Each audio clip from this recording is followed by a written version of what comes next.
Um, um, we're glad you're here. Welcome into the Vet Tech Tap Room, where your favorite beer is always on draft. And Dave, I have a double IPA in my Vet Tech Tap Oh, Room oh, pint okay. glass from a brewery down in San Diego. It's probably one of my favorite in Southern California, and I definitely need it Yeah, today. you've been having a day. It's Well, been you've been well, it's having a week, really. yeah, it's been a very weird day. Thankfully, very little, actually, none of this has happened to me, but it's just weird goings on. So this morning, my wife's parents are leaving for a cruise, so Molly had to take them to the airport really early this morning and had to go to LAX, which is about an hour. And then she was going to go from there to her sister's for the day and bring the girls because she's got two kids that are like our girls' age. So I had to help her. I had to get up at like 5:30 to help her get kids loaded in the car and all of this stuff. And that was no big deal because they left, and then I went back to bed before work for a couple hours. I had a work meeting, and it finished about 10 a.m. And I'm sitting at my desk doing work, and I'm starting to hear a lot of sirens. And I'm like, Oh, wow, those are getting loud. Wow, they're still going now. There's a lot of them. Those are getting really close. I'm gonna go like look out some windows, and I realize they're on my street. And we've got like a lot of original owners in this development. Like a lot of these houses are 30 years old. So some of these owners are like approaching elderly age. So we've had like a lot of medical issues and like fire trucks on the streets. Not that big of a deal. Like it it, mhm. it happens. Somebody's had a thing. Well, it turns out my neighbor 4 doors down, their house was on fire. Oh goodness. Yeah.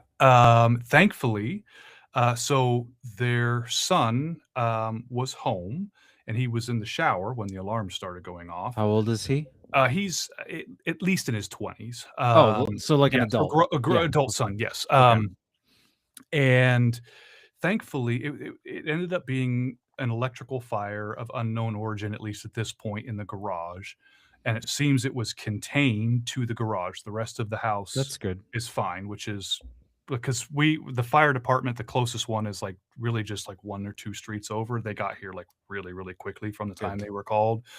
So like that was all great, but that was like a big thing going on. And the really sad part is so the owner of that home is one of the original owners. He's an older guy, and the reason he wasn't home was he was about half hour, 45 minutes away visiting his brother's grave because today was his brother's birthday, and he was there Oh my putting goodness. flowers on his grave. So that's like Wow. the call he got to come home. And like just I mean, here I am saying I've had a day like this poor Yeah. gentleman has Yeah. had a horrendous day. So that like all happened, and thankfully, again, it could have been a lot worse. Nobody was injured. Nothing major happened. Like it's all the garage, but the house is okay. So then I come back to work, and maybe 2 or 3 hours later, I'm sitting at my desk and I hear a gnarly dog fight Oh outside. And no. I look out my window, which kind of looks down the cul-de-sac, Yeah. and Yeah. I can see a big dog and a little dog and three adults trying to separate them. Well, the house on the corner, I think they had the garage door open and their little dog ran out up to a pit bull, who just like grabbed the dog, and like they were literally trying to pry this dog's mouth Ugh, open to like let the man. little dog go for like 30 to 60 seconds. So like, I ran out there, and like that thankfully it had already like separated and broken up. The little dog was pretty beat up and very shocky, but like alive, thankfully, and okay. And I kind of told them where to go for veterinary Yeah. care. And Yeah.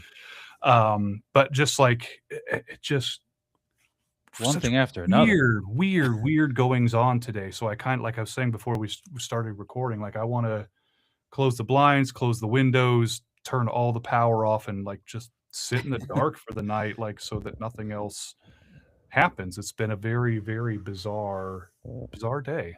Wow. I mean, Yeah. good thing that like nothing terrible happened to the house, because I Hmm. mean that's a terrible thing. And you mentioning the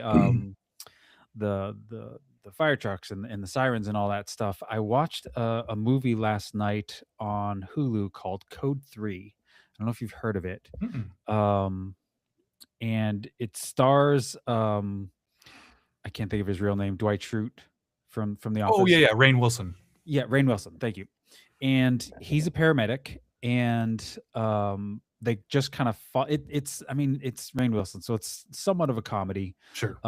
somewhat of a drama, but just Dramedy. dramedy, like following him through his day as a paramedic, and a lot of parallels to vet med, just Mhm. the being overworked. They mix in some humor about some stuff, like there's a woman at a nursing home who'd been dead for like hours probably, and the nurses are like, oh, I was just in here and she was just doing fine, and like just kind of the comedy of like explaining like this doesn't happen to somebody that just died. But like got really, I don't want to say dark, but like hit home of like all the stuff that you put into this and it's still not enough, Mhm. and dealing with different types of stresses, and gets to the point where he's like, I'm done, like I can't do this anymore, goes to do something that you and I have talked about, like he gets a job at an insurance company, and then Mhm. what happens? He hates it, goes right back. And just the parallels that I saw with paramedics and vet med, so like I don't want to say triggering, but like I felt for everything that he was going through, of just all of the stuff that you deal with, and you're just trying to get through your day and you're trying to make a difference, and there's so many forces against you not allowing you to do that. And Yeah. I recommend anyone who has Hulu. I figure most people have Hulu. It's called Code 3. I think it's a couple years old, but it was a very good movie, very relevant to vet med. Just seeing the human side of kind of what we go through, the same things that they're dealing with as well. Mm, mm. Yeah. And it's Rainn Wilson, and he's Yeah. always Yeah, he's always great. phenomenal and everything. Yeah. Some of the other actors, like I didn't know like the other paramedics that were so there was not a whole lot of other like big names in it. So I don't know if it's not a very popular movie, but it was actually very good, and I highly recommend it. And I don't really watch a whole lot of movies lately. I more into like TV shows and Yeah. the short A binge little more watch. easy, yeah, easily Yeah. digestible, yeah. But like Robin's been away for work, and I've been doing the bachelor life here for a little bit. So I was like, I'm gonna watch a movie, and that's what I stumbled on, and highly recommend. Nice, nice, Um, nice. so we've had some trouble getting guests on, which is why we're doing a tap room. Yeah. We've got a bunch of our international people. What do we got? 4 or 5 in the I works? I think actually 6. 6. Okay. And we were supposed to record this To week for this Yes. episode, but Yeah. you had some childcare issues and some had to reschedule it, and man, it is tough with the With international guests of with time differences, yeah. and the one that we are trying to get on, she's from Switzerland, I think, Mhm. or Sweden. No, Switzerland. Switzerland. Yeah. My geographical ignorance again, not realizing that there's a difference. We've reached out to one from Sweden, but we've not yet established Okay. contact, but yeah. But yeah, we've got a bunch that are in the works. Like we're gonna have a lot of international Yeah, guests. yeah, spoiler alert, so we've got Switzerland coming up, we've got Hungary coming Yep.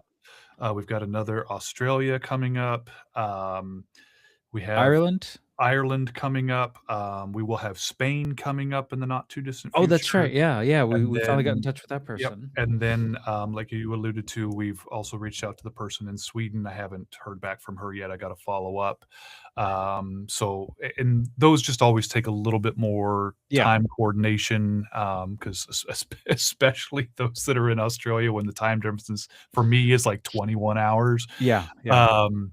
But yeah, so we've got a few of those coming up. We have our typical May episodes, mental health, and we're gonna have a little bit different spin on it this year. This is going to be a couple of people who, have left the field, Mhm. for various reasons, usually kind of as a more of a mental health focus and kind of like what that looks like and how Yeah. that's been and like are they in a better place, that kind of Yeah, thing. So exactly, yeah. so we'll have those coming up.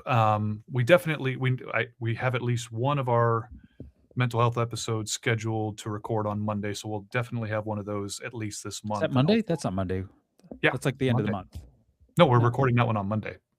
that's an international one. Mhm. Yeah. Oh, I thought we'd transition into the May episodes. No, My no, bad. we do have one international one scheduled to record on Monday, and then hopefully we'll have another one Yeah. shortly thereafter, and we'll still get two And full and the episodes. May guests, we've got a repeat guest, A somebody coming repeat guest. back that we've Yeah. already talked to, and somebody else that we've been trying to get on the show for a For a couple while, years, when they right? were actually still in vet med, Yeah, and yeah, kind of what they were doing, because they were very involved in the space in a lot of different ways, and I think in some ways still are, but career-wise, not necessarily what they're yeah, doing yeah. anymore. So we'll find out more about all that, I'm sure. And we have a few other episodes too that have been trying to get scheduled for a while, and just as I'm sure everybody listening out there can understand, life happens Yeah, and yeah. schedules change, and or clinics get busy or projects change or whatever it is. So we haven't gone anywhere. We just have had some logistical hurdles. We have probably 8 to 12 guests in the pipeline. It's just a matter of kind of getting Getting them, everything, yeah, and you getting know, everything lined up. lined Yeah. up. Yeah. So we do still intend to do this podcast as regularly scheduled every other Sunday night, but we're always at the mercy of our guests. They are Yeah, the that's priority. true. That's true. So Yeah, we're here to tell their story, right? yeah, So, absolutely, absolutely. So oh, sometimes that we happens. forgot to do our dinner party Oh, question. I know. We can do that next. Okay, we kind of like jumped into all the Jumped other right stuff in. first. Yeah. All right, you want to go first? Sure. Okay. This- when you die, Uh-huh. what do you want to be remembered for? Oh man.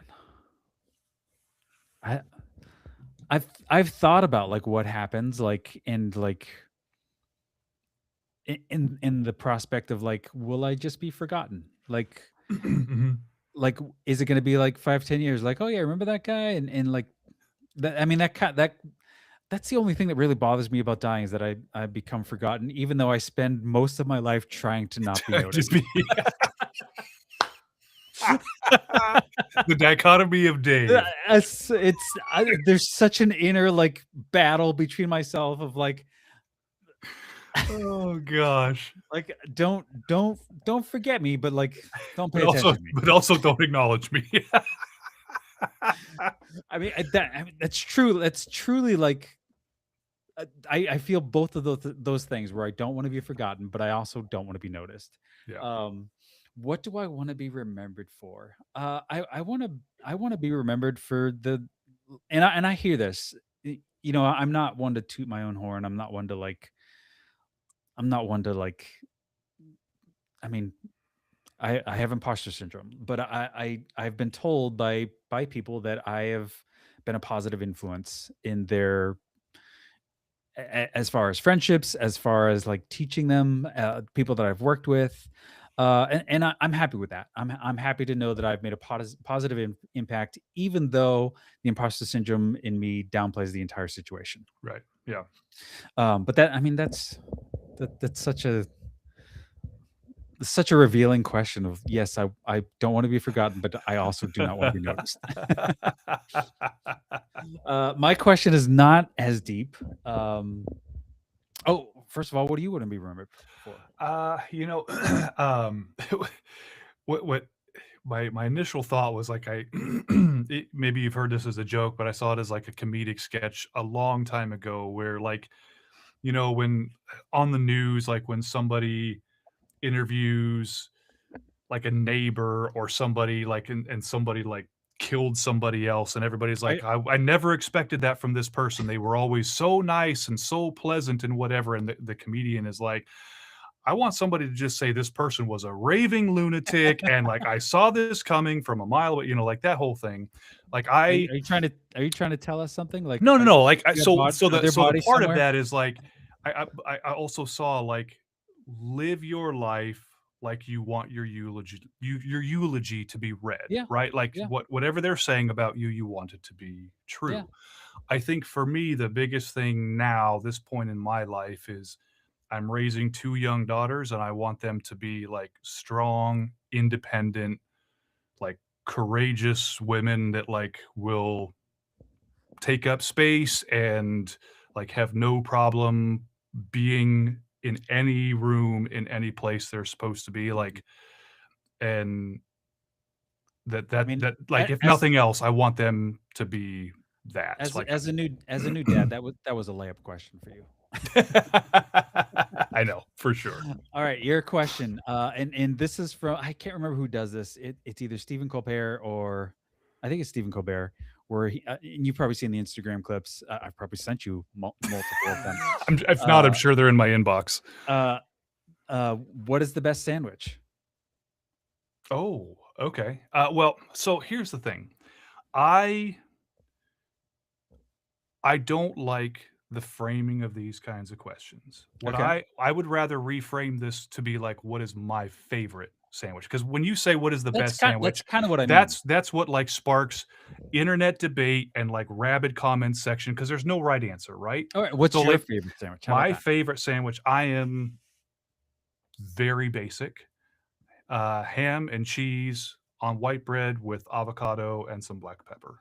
Okay, all But right. like I ham and mean, cheese, if that's all you got, that's all I need with mayonnaise. Like that's it. for without the avocado, like that is like 1980s Oh yeah, yeah. beach Like trip after lunch. school, like all you got in the fridge in the pantry is some white bread and some ham slices and Kraft singles Wonder and Bread, white bread, well, the you know, I least mean, nutritional I've bread of all. yeah, for sure back then. Not a sponsor. I'm yeah, right. Still not sponsored. I mean, I have better bread and you know deli cheese now and deli ham. Like I'm a little bit better with that stuff, but yeah, just like really basic. Like even if I Well, were go to like a Subway or a sandwich shop, it's like a ham and cheese, and I just get more fixins. really. Yeah. I mean, I think that kind of goes to the dad in you too, where like I want something easy. Like Hmm. the more fancy it gets, Sure. the longer it's going to take to make, and the more the kids are going to be wanting it. If I happen to have leftover cooked bacon, absolutely I will throw Of that on. course. But yeah. What is this leftover bacon you're talking Well, about? like because I have like how much my kids are going to eat at breakfast is a moving target every day. So sometimes I have 2 strips left over of bacon that they Huh. didn't eat that I will put in the fridge for my lunch sandwich. Interesting. Okay. Yeah. My favorite sandwich, and this goes back to my days in New Hampshire. And it was a bar in Manchester called Strange Brew. I believe it's still there. It was kind of a like it was a popular spot. I spent a lot of time there in my younger days. Um, and It's they called would have Stranger? no, it's called Strange Brew. Strange Brew. Okay. I don't Strange think Brew. we went there. No, I remember when we did went to Thirsty Moose in British Beer Company, but I don't remember if we went to Strange yeah, Brew. we didn't go to Strange. I don't think we did. And they had I've stalked their menu online and they don't have it anymore. It was Mm, called the Big Brew Triple Cheese. It was like a soft brioche bun. It had I believe it was roast beef and it had 3 different types of cheese on it. One was like a Boursin cheese, one was a Swiss, one was a I think maybe a cheddar, and it had like barbecue sauce. And my God, it would just melt in your mouth. mm, And I I haven't had that sandwich in probably 15 years and I still think about it. mm. Um, I Yeah, would get that still open, again still in if business. still in business. All right. Yeah. I mean, it's kind of like in a back alley. Like Yeah, it looks like it. I spent many a day there, and then and they have live music there. Yeah. It was walking distance to an apartment that I lived in, so that was always good in Mm. my younger days of Off going to a bar off Elm Street. off of Elm Street. Yep, yep. Yeah, that's still there. All right.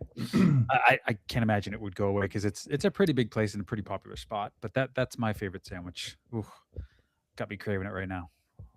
Yeah, I But gotcha. if you look on the menu, I don't think they have it anymore, which is really sad.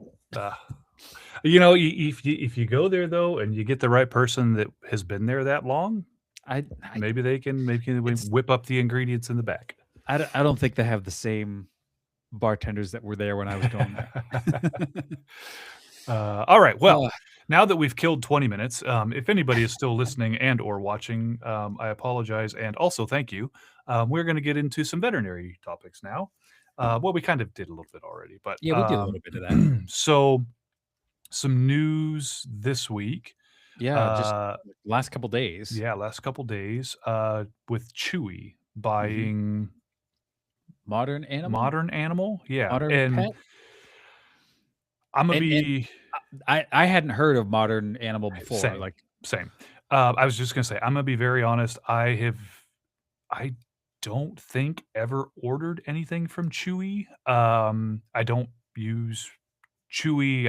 I um, and I was completely oblivious as to what the Modern Animal Health yeah, brand was. But after doing some digging and kind of looking into this, it seems to be akin to the model that unfortunately exists in human medicine of the vertical, what do they call that? The verticalization. verticalization or vertical integration. Basically, they now own the pet food and they own the hospitals and they own the pharmaceuticals and they own the insurance and they own everything that keeps feeding back into different levels vertically, and the same parent company makes money at every step of Yeah, the vertical column. And I think it's not unlike Mars with Banfield and Blue Pearl and VCA and Pedigree and on and on and on and on. Like that that just exists now in the veterinary space as well. And so I think a kudos to those practices out there that are still privately owned. yeah, yeah, of Um, course, yeah, keep whatever you as practice managers or practice owners in those facilities can do to keep your clients happy, keep your employees happy, keep your business running and stay private. I think like a big part of this is, and I've said this before, when I worked at Tufts, when Molly was in vet school, when I would talk to her classmates, like her class specifically, I was friends. I mean, it was a class of, I think, 98 or 99 people. I knew 70 to 75 of them personally, like yeah, yeah. talked, obviously coming through rotations through the school, at parties, at everything else. One person, I remember one gal whose goal was practice ownership. Mhm. I think too many, I don't know the right phraseology. I don't think there is a good enough succession plan in vet med. Like, I don't think aging practice owners who've had a practice for 30 years, I don't think they have somebody to buy the practice, to take it over, to Yeah, yeah. whatever, and so, like, and obviously, these corporations are gonna offer them top dollar, and but, like, I don't think we have great succession plans in vet med, and it's Well, we have a succession plan. It's wait until some corporation shows up and says, "Hey, I wanna yeah, buy a exactly. practice." That's That's the that's the succession plan. plan, right? But, like, we don't have young veterinarians coming out that that's their goal Right. to buy a practice or start a practice in their community. And some, yeah, absolutely, especially those maybe coming from small town America, but that's a whole headache of small business ownership that a lot of people don't wanna sign up for, and something's gotta happen with that clinic, like, that veterinarian that owns that clinic or has owned that clinic for 30 years or whatever, has to retire or sadly die at their desk or something, I don't know, but, like, something has to happen to that clinic, like, and I just don't think we have adequate, like, I'm not bashing on veterinarians for not having a succession plan. I more mean, like, we don't have people coming into the profession that is their Right. goal, to be the succession plan and, like, buy these clinics individually. Yeah. And yeah, that's so I think it just, again, that's like one little thing that feeds further into that model that these corporations, private equity, I don't even know what private equity actually is. I hear that term all the time, but, like, I wanna be private equity and buy all this stuff, I don't know. But, like, I think that's another thing that lends to this kind of thing happening.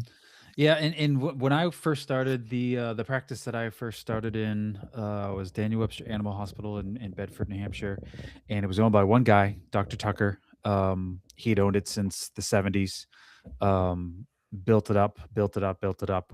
And when I came on to that practice, maybe maybe it was already in the works, or maybe like a year later, two of the associate veterinarians, Barb and Ed, were gonna team up and buy the practice, and it was it was a 5-year plan. It wasn't like, let's sign some papers, this is ours. It was a 5-year plan of like paying into it, and I was a young kid, like I don't know what was going Yeah. on behind the scenes, but it took them 5 years to actually own the practice, Yeah. and they owned it for, I want to say they probably owned it for maybe 10, maybe 15 years, and then sold to VCA. Yeah. So I think that's like, and also the ER clinic that I worked at, that Kevin owns, he bought that from a group of veterinarians that had created ER medicine in Mhm. the area. Like, it was five, maybe five or seven doctors that were like, we're tired of seeing our own emergencies in the middle of the night. Why? And this is before there were any ER clinics, and they decided, all right, one night I'll take them. Next night you'll take them, and it was a group of them. And then eventually they sold to Kevin, and he's owned that for almost 30 years now, I would say. Yeah. Maybe not 30, maybe 25 years now, but like he's like in New Hampshire, probably one of the last privately owned, like successful, like ER referral practices, and that just doesn't happen Yeah. anymore. Like, and he always jokes like, I'm the prettiest girl on the dance floor. Like, everyone wants my, because they make a ton of money, because they have all of the people, and they've got a good Mhm. staff, they've got good clientele, and Yeah. They're working for their own hospital's bottom line exactly, and yeah, not for shareholders or right. whatever else. Like, they're doing what their hospital needs. Well, also like they like, on the floor, if they have a problem, they go to the hospital manager, or I'm Yep. sure there's channels that they go through now, but like ultimately, like, who Yeah. who writes the checks, who makes the decisions. Yeah. Like, they must have like some type of board now, because they're so big now. But like, you have a question, you go to the manager. If you're not happy with that answer, you go to Kevin. Mhm. That's your Yeah, and that's your path. Yeah. that's why I never really enjoyed working in corporate practices. And one of the jobs that I left, it was becoming a Blue Pearl. It wasn't Blue Pearl yet. But when I went to another practice, it was a privately owned practice here in Durham, who've since sold. Um, I said it. The thing that bugs me is that, like, and I was a supervisor, so like I dealt with a lot of issues on the floor that my team had, of like, we don't have Dopplers at work. I'm like, okay, let's get a Doppler. And I would go to my supervisor and say, how do I get a new Doppler? And they're like, oh, you got to fill out this form. And then the equipment committee meets on the third Thursday of every month. And like, in 2 months time, you could probably have a new Doppler. And I GTFO, was like, or GTFOH, whatever it is. Yeah. when I was interviewing, I was like, how many people do I have to talk to get a Doppler? Yeah. And like, you talk to me, and then I put it to the practice manager, and that's it. I'm like, sold. Yeah. Like, pay Absolutely. didn't matter. Like, the levels of management that I would have to go through just to get a Doppler, I was like, this is ridiculous. Mhm. And I think that's the big problem, that I mean, we're old guys and probably set in our ways, and like, all these new levels of corporate medicine is just not appealing to us, which is No. probably why I don't work in in a clinic anymore. It's really hard, and I'm sure this is striking a chord with a lot of people. Like, the idea of like, the thing that I like about private practice is that I feel like when I have opinions and when I have ideas, like, they're heard. Whereas in Mhm. corporate medicine, unless you're high up on the chain, Yeah. doesn't matter, Yeah. Yeah. which is hard. And that kind of goes back to that movie where, like, you feel like you don't matter, you feel like you're not making a difference. And I guess that's back to your dinner party question. I want to feel like I made a difference There you go. There you go. without being noticed. Right, right, right, right. You made an anonymous difference. Exactly. Yeah. Like, somebody told us this. I don't know who Yeah. it was. Yeah, yeah. Well, the other thing I kinda wanted to bring up, and I had there we go. Okay, I was gonna say I had the page open and it kind of closed. So I saw this on Veterinary Team Training's Facebook Oh yeah, yeah. page today. And shout out to Amy Newfield for posting this. So she posted today. The title of her post was, and this is on the Veterinary Team Training Facebook page, but neurodivergence and everyone in vet med rejoice. Ronald Sosa, who's a CVPM and a lot of other letters as well, has a new book out called Rewriting the Rules. And she was very excited about it. And one of the quotes she posted was, when leaders normalize regulation strategies, whether that means pacing in a hallway, taking a structured break, or wearing noise canceling headphones, others also begin to take steps to protect their own nervous systems. And Ronald Sosa also has a workbook called What's Left Unattended, which is geared towards neurodivergence to help them navigate the workplace. It sounds like this new book is more meant for leaders, so maybe those Yeah. managing neurodivergence. I'm going to buy both of these because now Good. that I'm a new people manager at my job, and so that's definitely something I think I can get a lot of benefit and value from. So I'm going to check those out. I'll report back down the road, but I think any leader out there, if whether you have people on your team that are neurodivergent or like, I think that's just much more common these days. I think really good idea of how to best understand how to meet their needs. So definitely check that out. Again, just go to Amy's veterinary team training page. You can find the links. She's got the links to their store on Amazon with both of those. So I thought Yeah. super cool. Yeah. I mean, we were talking before we came on air, like the idea that like a lot of people that are in management get zero training on how to be in management. And Yes. I mean that's not across the board. I realize there are a lot more CVPMs that are coming on Mm-hmm. and being more present, and I think that's great. I love that there's people that actually do that, that actually care about that are actually trained to do this. Um, and I'm seeing like a trend of like there's a lot less of like you've been here the longest, you're now the manager, or Right. Yeah. uh, and I think there's a lot more people that are really focused on putting people in those seats that want to be there, Well, not I mean, just that's obligated to be there. right. I mean, you and I don't think have ever really been in the quote unquote business world, but that's like the quote you hear all the time. The number one rule of business is all about the people, putting the right Hmm. people in the right places, right? And Yep. like I think by and large, vet med for decades has failed at Yep. that. Yeah. And like you said a moment ago, like there's a lot more CVPMs now, and I'm hoping that title and that job is starting to get a lot more respect than it historically has, and Hmm. people and practice owners are starting to see the value in it.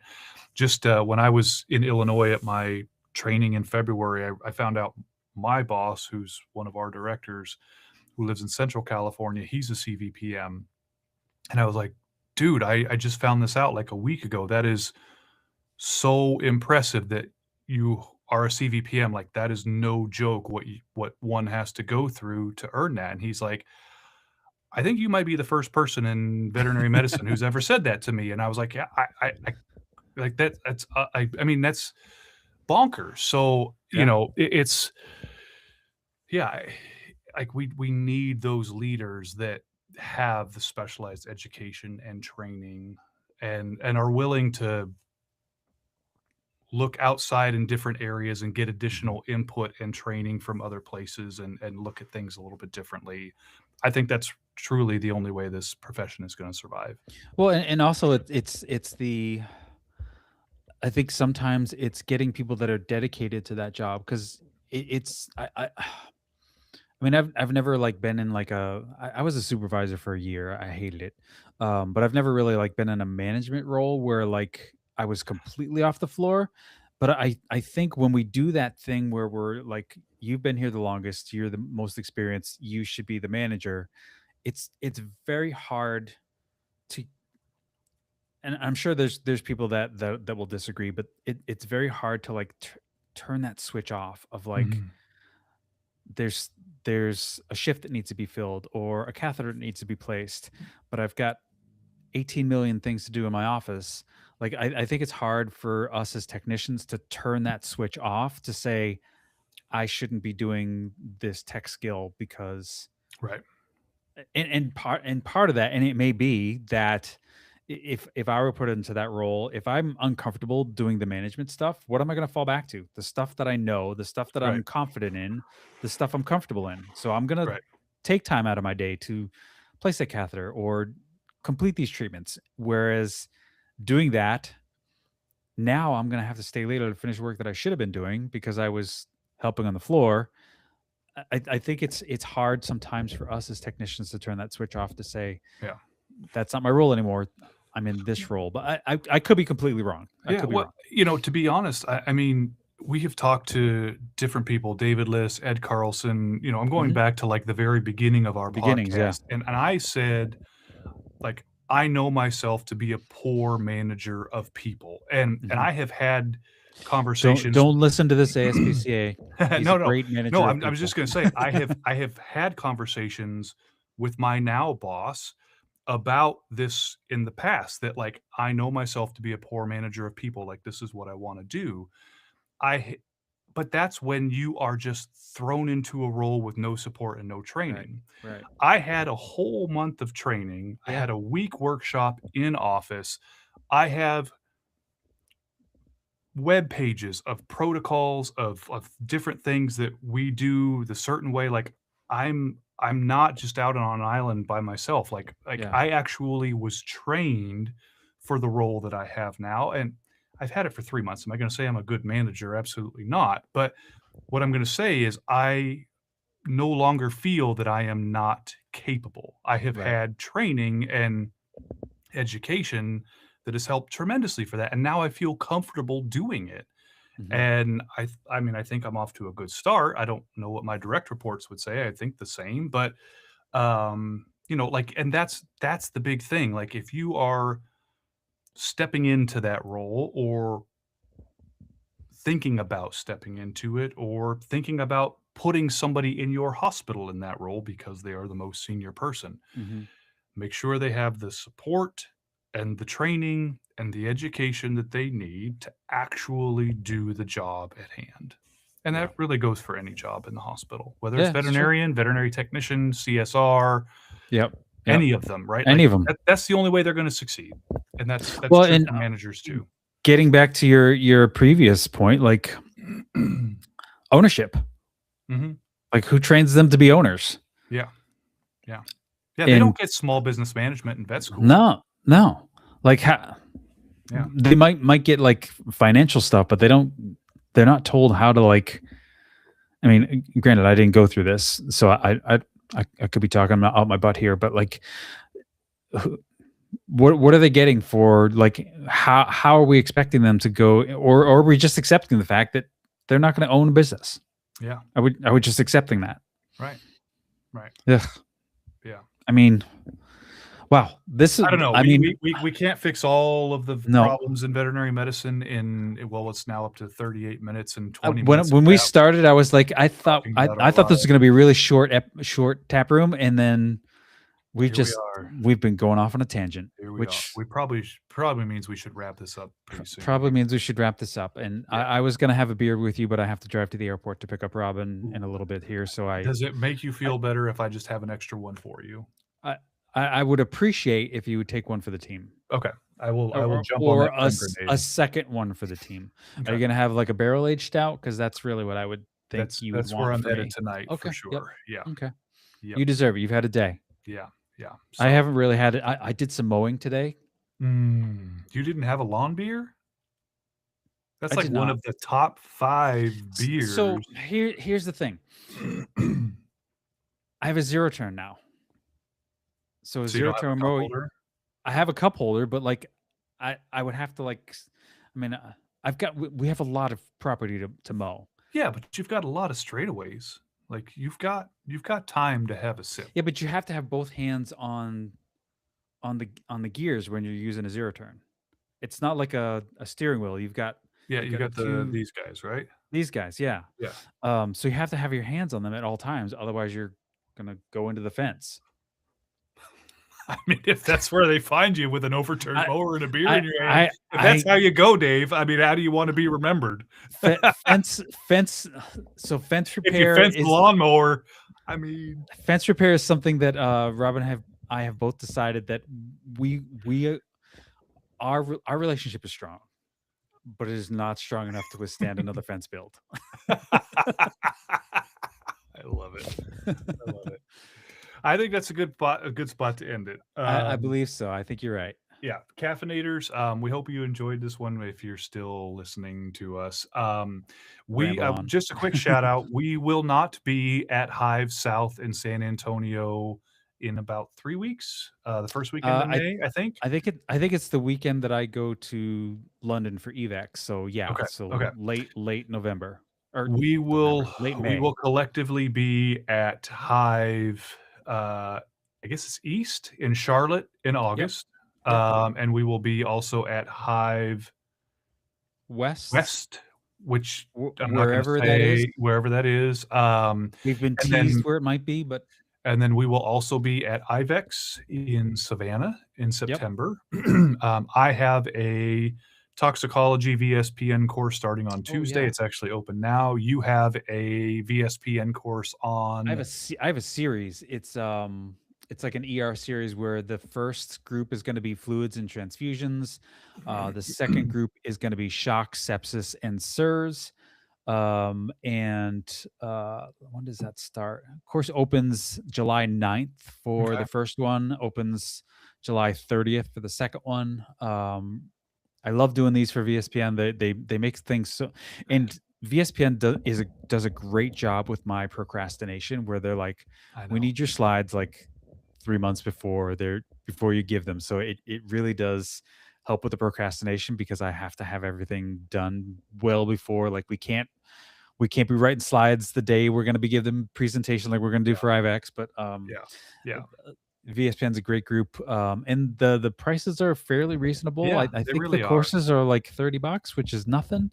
We didn't do this in time for Jeff's. We're gonna really plan to do it for my series that's gonna be in July because we're talking about it now and We're we terrible at don't self-promotion. we're terrible at self promotion. I'm also going to be giving my imposter syndrome talk through AVTS May 6th, so the um, first week of Mental Health Awareness Month. I we won't be giving away free ones, but I think it's only going to be like $10. But I'll share that on our page as well to get more traffic to come see me talk about imposter syndrome. And I'm gonna give one additional shout out. So Carvta, who I'm no longer on the board for finally. Congratulations! Woo-woo! But they host an annual day conference with Southern California Vet Med Association at UC Irvine. And Oh, there's a okay. veterinarian track and there's a veterinary technician track. Carvta members or SCVMA members, the registration is free, which Oh, is like great. $150, including lunch That's for the great. whole day. It's free. And I am not speaking, but I just read You're the going to be there. program. There are several of our previous guests there. Oh, awesome. Deborah Calentropio Yeah. Covington is going to be speaking, and you know who else is going to be speaking is Brian Goldman with Brian's Bandages. So Awesome. Oh, great. Yeah, I'm we have to get going. him back on. I'm going, and I'm going to meet him in person that day, and a couple others as well. It's a great program. So if you're in California and you're a Carvta member, it is free to register. It's in July. We'll post the link on our page. We finally got the discount code for Carvta members, so I've been waiting for that to post it. But Yep. that's out there as well. So some really cool free CE and some ways to see and connect with Dave and I if you so desire. And we don't really know why you would want to, but those are the ways to do so. So Awesome. all right. Well, everybody have a great night. Have a great weekend ahead, and we will talk to you guys again soon. Bye, guys.